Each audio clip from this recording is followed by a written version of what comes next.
Thanks for tuning in. On this episode, Dan's going to show you how to fix a saggy door. And a tip to close doors with ease. Hey Dan, run that intro.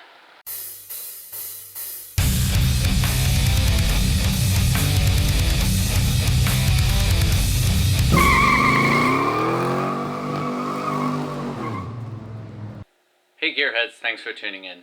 If you have a square body Chevy truck, or maybe some other trucks also, you know that the doors don't always close as nicely as they used to. Well, most of the times problems with that is because of the door pins and the bushings. The bushings were brass, so they're soft, they wear out over time, and nobody replaces them because they just don't care. So, if you have a truck like that, and you have a door that's hard to close, watch this video. We're going to start after the door panel's off, and I'm showing you how to cut the door pins out. I end up taking the door off completely. Depending on your situation, you may or may not want to do that. And then I'm going to show you a tip at the end for how to make your doors close easier. Okay, so the pin, when they're put in from the factory, they're pressed down and then they're mushroomed on the bottom. So you really can't knock them out either way. So really the only way to get them out is to cut them in the middle and then push it out that end, and then you'll go ahead and reinstall it. Now, if your door curves over, like this one looks like it does, you may not be able to get that out. What they actually do is they put it together and then they put the door on, but if you don't want to disconnect your door so you don't lose your alignment, then you can get them off. You just got to knock it out, and then you may have to put the top one in from the bottom and the bottom one in from the top. And it should fit snug enough that it's not going to fall out. You also want to pay attention to your spring. I don't know if you can see, but this one is kind of just knocking around here. It's broken, so kind of pop that out, and I may want to put a new one on here later on. I don't know if I'll do it right now because I will have to take the hinge off for that, but I can at least get it out of here so it's not going to be knocking around while I'm driving. There it goes. Here's what half of the spring looks like. It's actually, it curves around this way and then it'll curve around that way, and you can see it's got a little notch here, so it basically holds tension this way as your door opens and closes. You can do one of those. Very fast, not very efficient.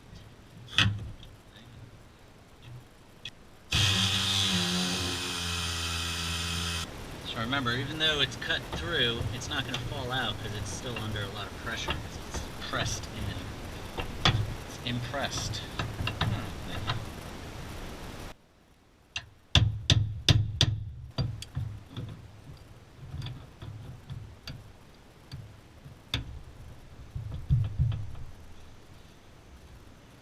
Tap. There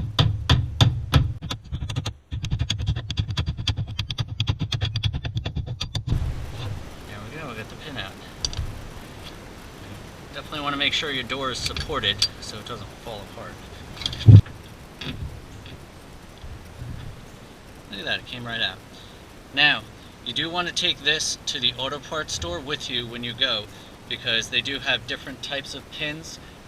Unless you bought one from a catalog that you know is specific to your car, but we put that together. Now you can see that the top has like a nail head on it, and then the bottom, they actually compress it so you can't knock it out up or down. You have to basically cut it and get it out. Now when you put the new one in, it's going to have knurls at the top that'll tighten when you hammer it in, and it will have knurls at the bottom too, because you're not going to be able to do that. Now the other thing is you want to check your bushings. Sometimes the pins are fine, but the bushings are worn, so you may need to replace your bushings. Sometimes for that you may need to take your hinge apart. Hopefully we don't have to do that. Might not be able to do just one of these. I'm going to have to do both of them and take the whole door off. At least I already have the wires all disconnected, since they have all these extensions anyway. So we're going to have to pull the door off to do these hinges. It's just the right way to do it. Just put these connectors on it, they're all hitting, so I had to kind of wiggle it around. There we go. Got the connectors through. Alright, so I do have to cut the bottom one out as well, because the door won't separate without it. So go ahead and replace both hinges. And realizing since I had the pin on the top, I can pretty much realign the bottom. And I can get to these 3 hinge bolts, so I'm just going to pull the bolts off.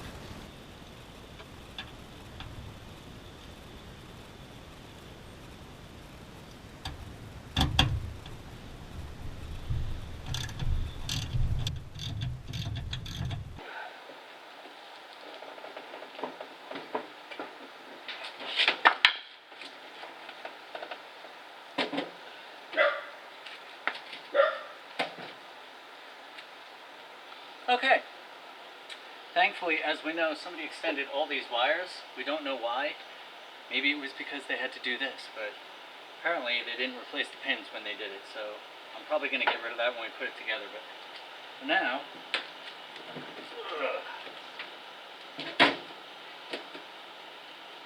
can lean the door up that way. Now I can bring you over here, show you what I'm working with. Here's the pin.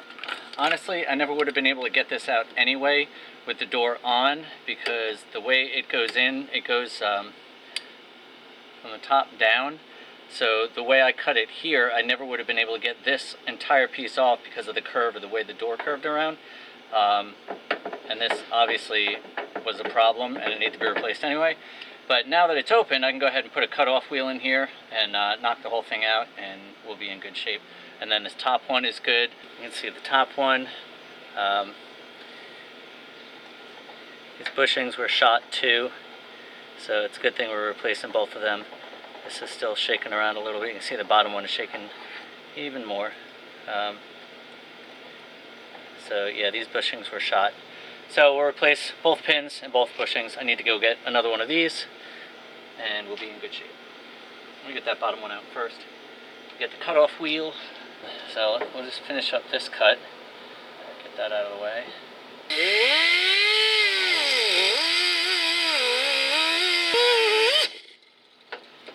As you can tell, it's a lot quicker and easier to cut it this way. There we go.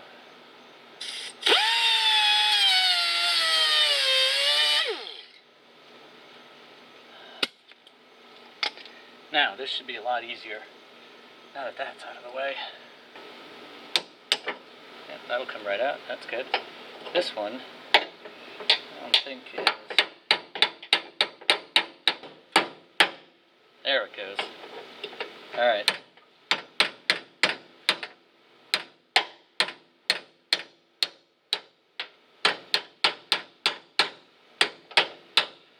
Bottom out. Top looks nice and easy.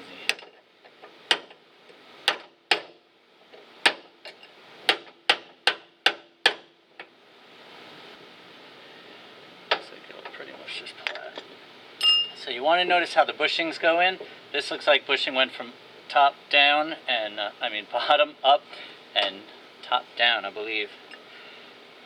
I'll check the book and see exactly.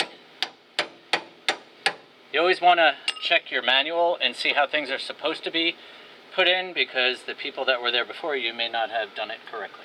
So let's go to the auto parts store and get another pin.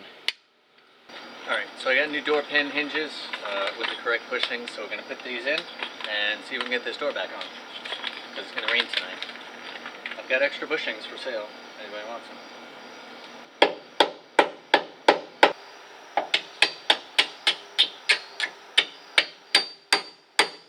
So here is the upper hinge. No, this is the lower hinge. So here's the lower hinge. This is the problem I'm having. As soon as it hits the knurls, it stops, and I tried hammering it and it wasn't going in. So I did see somebody online said you could drill this out just a tiny bit to allow for these knurls to go in, and then we'll go ahead and try that.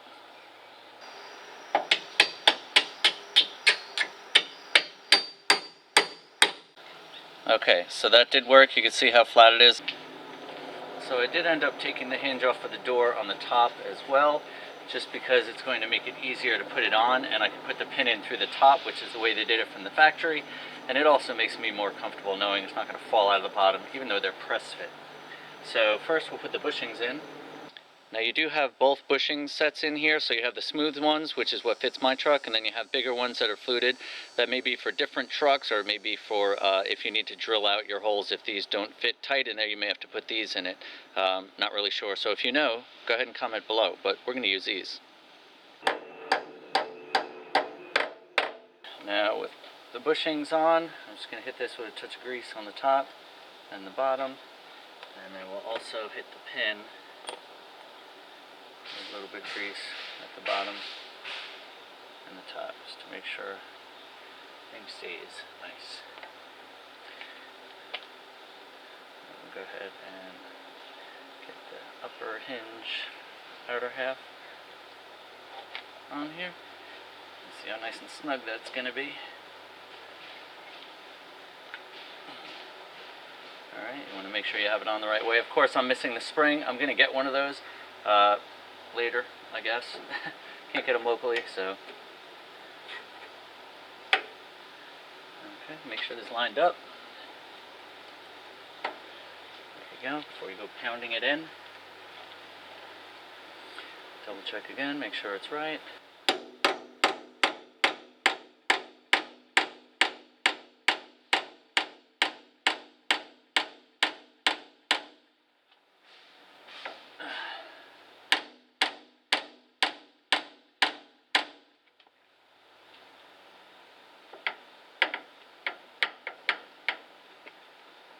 Alright, nice and tight. So we'll go ahead and pull these out and we'll rehang the door.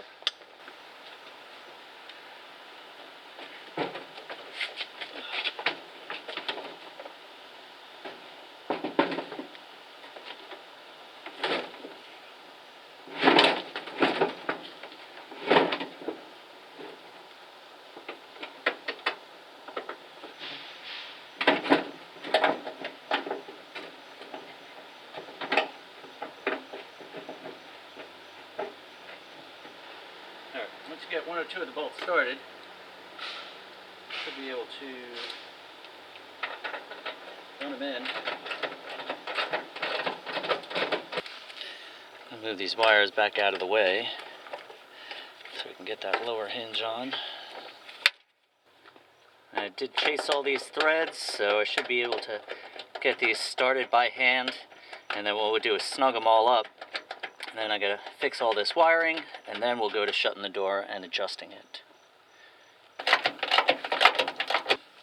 So we'll just snug these up. We will have to readjust that, but at least we can not worry about the door falling off at this point. So you can take a door off and put it back on by yourself. It's not incredibly easy, but it can be done. I recommend putting the window down so you can kind of support the door by the top of the frame here if you have a full frame door.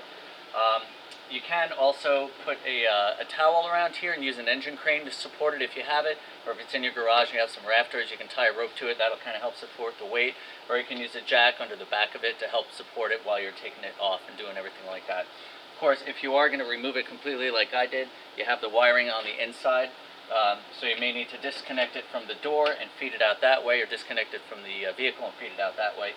This was already extended, so I left it that way, but now that the door is hung, I need to attend to those wires. So I'm going to go ahead and cut that extra length where it's two joints and they're crimp connectors. I'm going to go ahead and feed them inside the vehicle and then use those heat shrink connectors I have. It'll be a better seal, it'll be a quality seal, and I won't have all that extra wire inside there. So that's what I'm going to do now. Alright, I got the wiring through the door. I do still need to rewire all these, but I'll do that later. I'm going to go ahead and button up the door for now because we're done with this. Go ahead and feed these in. Alright, so let's go ahead and put the door panel back on. Take the door lock knob off. And we need a door panel. Goes out. So, we'll put this on. First thing we need to do is feed the wiring through. The door lock and the window controls. Through the bucket. Go ahead and lock it down. Make sure to get the door lock knob through.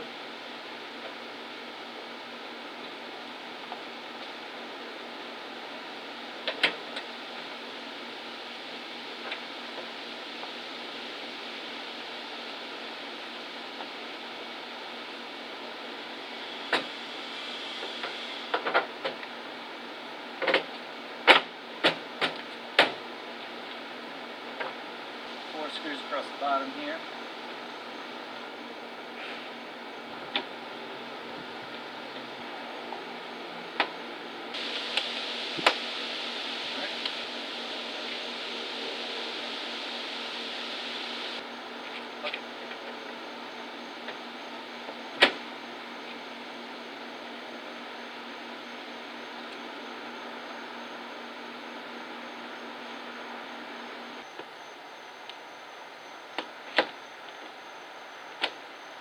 This is obviously not an original door pull, but this is what was in there, and that's all we have for now.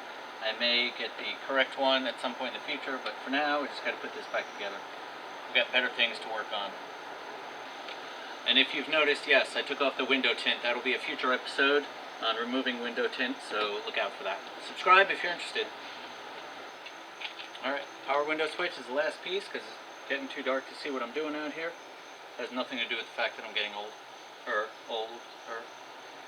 So this just plugs onto the back, and then you have one long stud. You got this little blue lock wheel that'll lock that on. I'm going to show you how to change a door from closing like this into a door that closes like this with these. So when these vehicles were made from the factory, these strikers had a plastic sleeve around them, and of course, being plastic, it disintegrated over time, and nowadays most of these do not have that part. Now, if you're going to adjust your door, you can take the striker off to do this, or you can do it right on the vehicle if your doors are aligned well, and this is all you need. This is half-inch PEX pipe. That's PEX. It's basically a plumbing water line, so you can get it at a hardware store, plumbing store, home improvement store, any of those places. And all you need is some cutters for it. And what you want to do is measure how much you need as far as the distance goes, and just cut that off.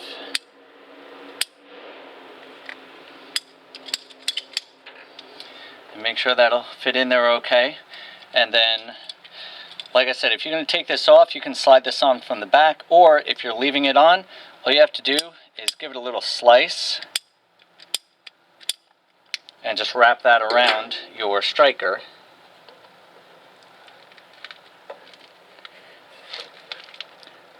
Which is not as easy as it sounds.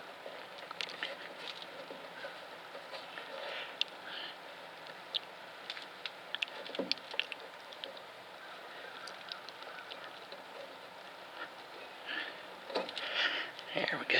Just pry it around there and wrap it on. Once it's on, it's pretty tight, and that will go ahead and replace the original, and then your door will close like it's supposed to. If you close it gently, it's still not going to close, but give it a good slam, doors will close like they used to. Now, of course, if you had any other issues with your door, it may need to be adjusted. If it's been around a long time, this one has a lot of rust. Underneath, the rockers have been replaced, but it's rusty behind that, so we still have some alignment issues on this that we need to attend to. But if that's all you needed to do on your truck, then you should be in pretty good shape. Thanks for watching. I'll see you on the next one. Well, that's it for this episode. You can leave comments below, give this video a thumbs up, and make sure to hit that subscribe button and the bell so you get notifications when new videos are uploaded. Thanks for watching. I'll see you on the next one. Until then, stay positive, keep on wrenching.